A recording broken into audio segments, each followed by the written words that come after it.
Hello and welcome to A Taste of the Road. My name is Scott and welcome to the Triumph Bonneville T120. So this is a motorcycle that has a special place in my heart. Back when I was a boy, I had an uncle who owned two of these and traveled across the United States and up into the Yukon and back in the 1960s and 1970s. Always had some great stories to tell. And then an idol of mine also in the 1970s was Evel Knievel. A few of you may remember him. He used a T120 to jump over Caesar's Palace, among other escapades. And whether it was the toys that I had of him and his motorcycles or whatnot, just when I look at this motorbike, it just really communicates exactly what the sport is all about. And so when Triumph reintroduced it in 2016, just made me warm inside. And obviously today I finally got a chance to go ahead and review one for the project here. This is a 2016 example.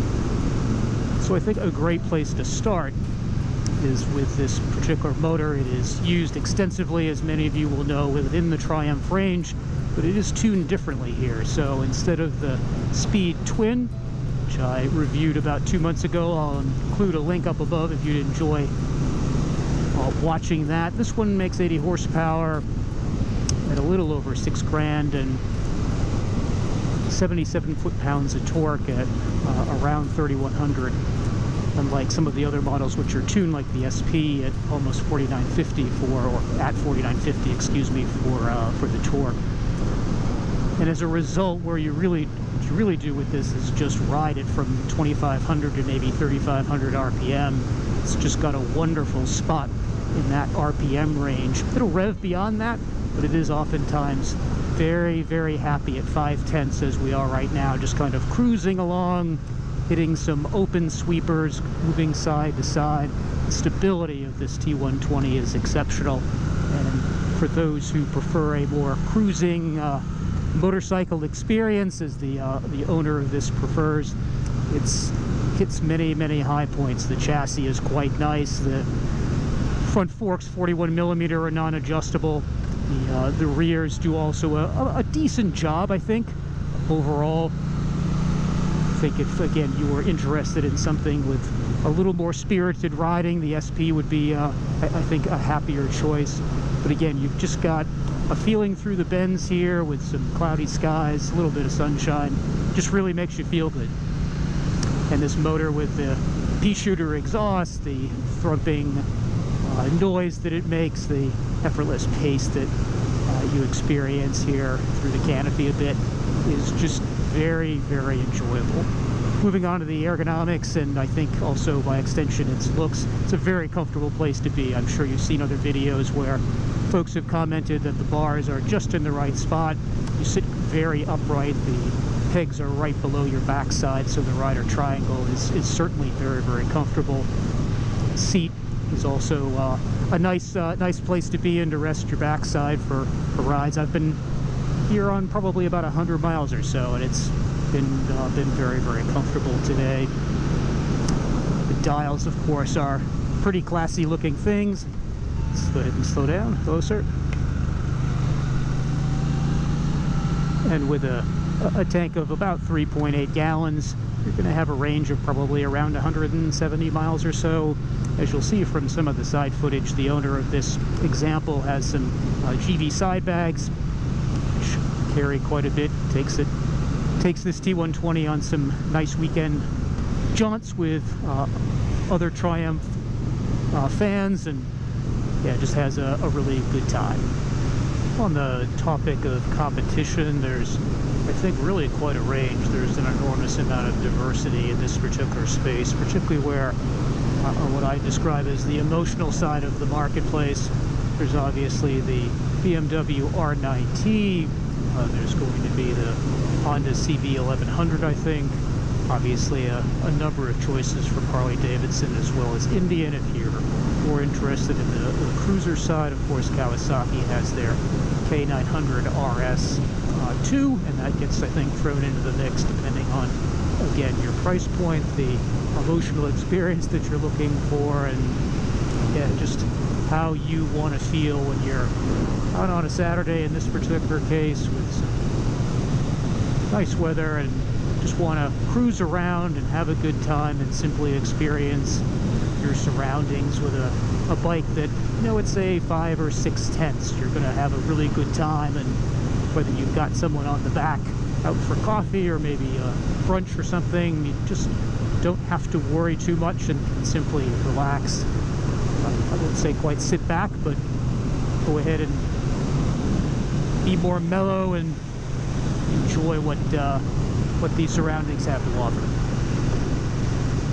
On the topic of value, I think Triumph has really hit quite a sweet spot here. So in the United States, this sells for, depending slightly on the color choice, a little over $12,000, sometimes a bit more than that.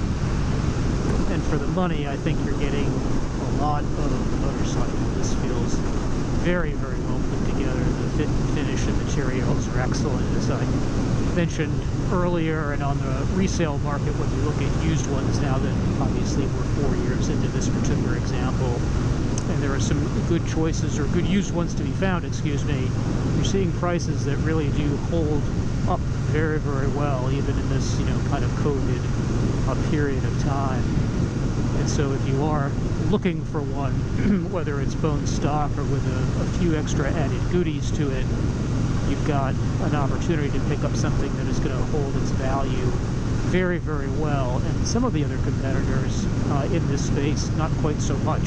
Some do an excellent job, but again, I think if you're someone who is sensitive to what pricing is, and also looking for something where you're going to get good value, the T120 here, new or on the second-hand market, is, you know, owners of these don't ride them aggressively, and they're not going to be abused in any way.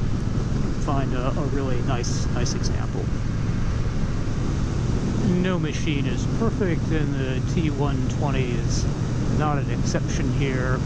Got a couple of niggles. One would be certainly the front forks.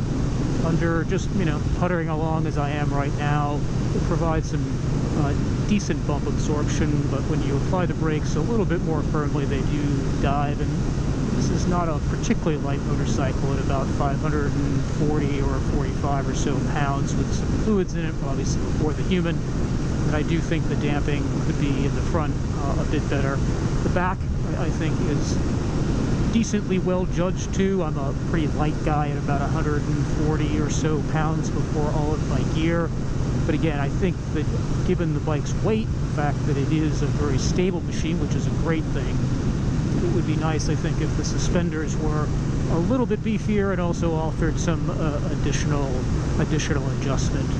In reviewing some of the forums, there are a few causes for, well, one in particular cause for concern, another more of an annoyance. Some have complained, particularly on these earlier models, of the severe squeak from the front brakes, so much so that it seems to even sort of wake the dead.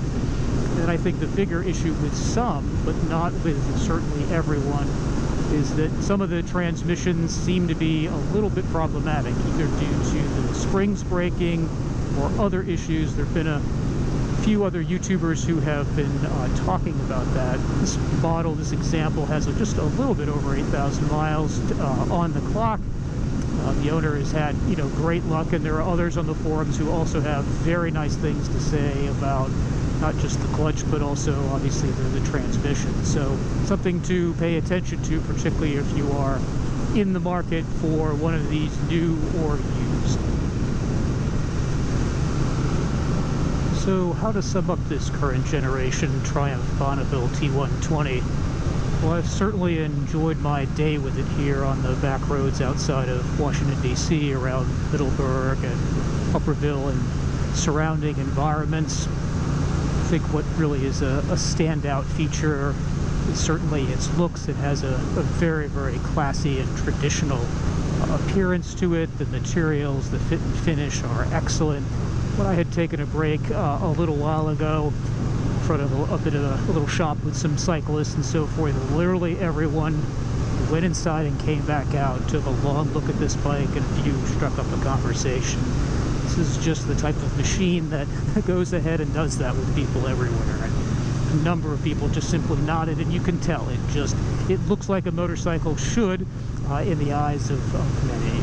Number two has got to be certainly this motor. I think the folks at Hinckley have done, a great job tuning this for the T120 application with peak torque at 3100. You can just ride that from curve to curve, as I'm essentially doing right now, or just puttering down at 55 miles an hour. It has just this lopey, flexible lustiness with this motor, as you can just feel it and hear it bellow just a little bit and then back off when you obviously want something that's a little tamer pace.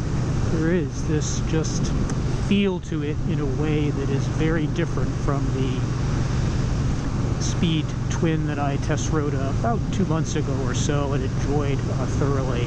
It's just a testament to this particular motor and the way in which that it can be tuned and changed to fit different applications. And at 5 or 6/10, this machine is just in an absolute happy sweet spot with the world and with its rider, a pillion, or just again the rider by themselves. It's simply just a great thing to behold.